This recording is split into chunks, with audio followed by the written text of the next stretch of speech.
बच्चे ही हमारा आईना होते हैं। बच्चे से ही हमें एक पहचान मिलती है और बच्चे से ही हम ये जाने जाते हैं कि हम कितने कामयाब माता पिता हैं। हमने क्या अचीव किया है ये बच्चे से ही जाना जाता है। और हर पेरेंट्स चाहते हैं कि उसका बच्चा भी कामयाब हो, अच्छा सुशील बच्चा बने। लेकिन आजकल बच्चों में जिद्दी और गुस्से को लेकर हर माँ बाप परेशान है। और ये वैसे कोई अबनॉर्मलिटी नहीं है कि बच्चा आपका जिद करता है या बच्चा गुस्सा करता है। ये कोई अबनॉर्मलिटी नहीं है, नॉर्मल सी चीज़ है। लेकिन तब ये नॉर्मल नहीं रहती है जब बच्चा ज़्यादा जिद करता है या फिर ज़्यादा ही वो गुस्सा करने लगता है। बहुत बुरी तरह से बड़ा होकर भी उसमें ये आदतें नहीं जाती है और वो जिद पे जिद आए दिन किसी चीज़ को लेकर अड़ जाता है कि मुझे ये ही करना है। तब पेरेंट्स के लिए ये एक सोचने की बात बन जाती है। तो दोस्तों, आज हम इसी पर बात करेंगे कि कैसे बच्चे की जिद को ख़त्म किया जाए या उसके गुस्से को दूर किया जाए। तो हेलो फ्रेंड्स, मैं हूँ वीनू और आप सबका स्वागत है आपके अपने चैनल वीनू डायरीज में। अगर आपका बच्चा भी जिद्दी है या गुस्सा करते हैं तो आप उसको कैसे सुधारें। फर्स्ट नंबर का पॉइंट आता है, वो आता है बहस ना करें। देखिए, आपका बच्चा बचपन से ही आपके साथ रहता है और कोई चीज़ को लेकर उसको कुछ चाहिए होता है, आप उसको दे देते हैं या फिर गुस्से में नहीं देते तो आप उसको नहीं दूंगी, वो बोलेगा मम्मा मुझे दे दो, आप बोलोगे नहीं दूंगी। मतलब आप उससे बहस करती रहती है और वो भी आपसे बहस करता रहता है। तो बचपन में ही वो हमसे बहस करना सीख जाते हैं। और जो एक पेरेंट्स का जो एक रिश्ता होता है वो उसको आप भुला देती हैं कि आप उससे बड़ी हैं और वो आपसे छोटा है। लेकिन आप उस पर अपने नियम, अननेसेसरी के नियम उस पर थोपती रहती हैं। मतलब आपका बच्चा आपके साथ बहस में आपसे भी आगे निकल जाता है और लास्ट में आपको करना वही होता है जो बच्चा चाहता है। आप उसको वो दे भी देती हैं क्योंकि वो आप रोने, बाद में फिर क्या है कि वो रोने लगेगा, आपसे बुरी तरह बहस करेगा, वो जिद करेगा। तो आप क्या करते हैं कि उससे पहले बहस भी करती हैं, फिर उसको वो चीज़ दे भी देती हैं और फिर बड़ी शान से बोलती हैं कि अरे ये माना ही नहीं, मैंने इसको दे दिया। देखिए, आपको क्या करना है, आपको कभी भी अपने बच्चे के साथ बहस नहीं करनी है। वो अच्छी चीज़ें बोले तो आप उसको अप्रिशिएट करिए, आप उसकी प्रशंसा कीजिए, तारीफ़ कीजिए। लेकिन अगर वो आपसे कोई बहस करता है, कोई गलत चीज़ें बोलता है, तो आप उसकी बहस करने की बजाय आप शांत रहें, आप चुप हो जाएं। आपको कुछ भी, कोई भी अपनी तरफ से कोई भी बात नहीं करनी है। उसको ये दिखाने की ये चीज़ें मुझे पसंद नहीं है इसलिए मैं शांत हो गई हूँ। तो आप उसके साथ बहस से बचिए और बहस जब भी कभी आए तो आप उसको चुप होकर उसको दूर करिए।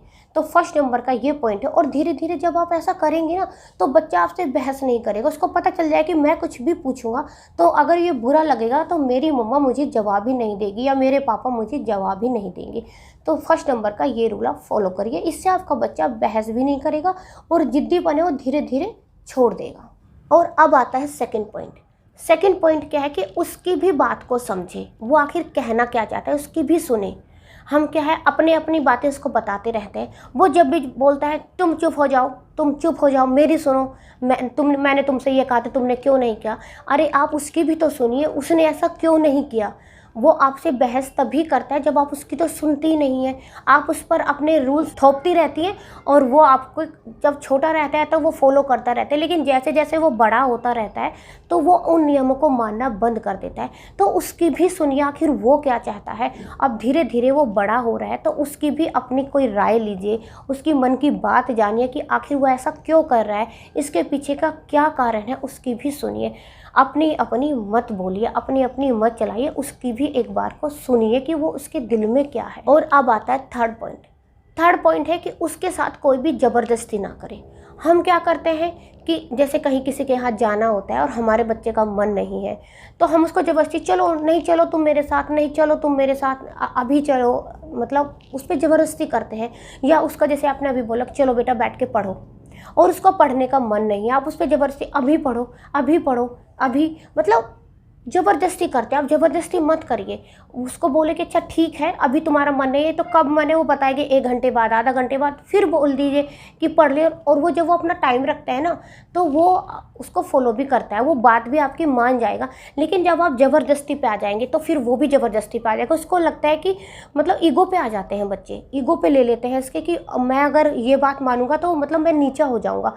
क्योंकि वो समझता है कि आपको को और अपने आप को वो एक बराबरी का समझने लगता है कि मम्मा मेरे से बहस करती है। जब दोनों बहस करते हैं ना तो उनमें मतलब पेरेंट्स वाला रिश्ता ख़त्म हो जाता है और वो आपको अपने लेवल में खड़ा कर लेता है। तो उसको फिर ईगो लगने लगता है कि अभी मुझे ये काम बोला तो अब तो मैं बिल्कुल नहीं करूँगा, अगर मैंने ये कर दिया तो मैं तो अब छोटा हो जाऊँगा, मम्मा बड़ी हो जाएंगी। तो वो चीज़ें आ जाती हैं। तो आप उस केस में बच्चों के साथ ज़बरदस्ती ना करें। जब उसको कोई बात नहीं, अभी उसका मन नहीं है, थोड़ी देर बाद करेगा। अगर इस काम को करने का मन नहीं है तो कोई बात नहीं, आप कुछ दिन तक ये रूल फॉलो करिए कि कोई भी ज़बरदस्ती ना करे। और ऐसे बच्चों के साथ आप ज़बरदस्ती कर भी नहीं सकते, क्योंकि बच्चे जब गुस्सा करते हैं ना तो बहुत ज़्यादा आ जाता है और बहुत डिप्रेशन में भी चले जाते हैं। तो आप उनके साथ ज़बरदस्ती से सब बिल्कुल बचिए। और अब आता है नेक्स्ट पॉइंट। नेक्स्ट पॉइंट है, अगर आप अपने बच्चों की जिद ख़त्म करना चाहते हैं, उनका गुस्सा को दूर करना चाहते हैं, बच्चों को सुधारना चाहते हैं, तो घर में डिसिप्लिन बनाएं। देखिए, बच्चों की सबसे पहले पाठशाला वो घर ही होती है, उसके अपने पेरेंट्स होते हैं। हम जैसा बच्चों को बनाएंगे बच्चा धीरे धीरे वैसा ही बन जाएगा। तो आप डे वन से ही बच्चों के लिए डिसिप्लिन रखें घर में कि इस टाइम आपको जगना है, इस टाइम सोना है, या इस टाइम ये काम करना है, इस टाइम ये काम करना है। तो अपने बच्चों को डिसिप्लिन सिखाइए कि अभी टीवी का टाइम है, अभी स्कूल जाने का है, अब उठने का है तो उठने का है, तो उठने मतलब डिसिप्लिन ऐसा कि एकदम कड़क वाला। ऐसा नहीं है कि आपने कोई रूल बनाया है और खुद ही इसको फॉलो नहीं करते हैं। खुद भी फॉलो करिए और बच्चों से भी फॉलो कराइए। वो सबके ऊपर ही आपका डिसिप्लिन मतलब लागू होना चाहिए। ऐसे नहीं कि बच्चों के ऊपर है, आपने बच्चों का टाइम टेबल सेट कर दिया है कि आपको 6 बजे उठना है या आपको रात को 8 बजे या 9 बजे आपको पढ़ना है, तो बस बच्चे ही उस काम को कर रहे हैं, तो वो बिल्कुल नहीं करेंगे।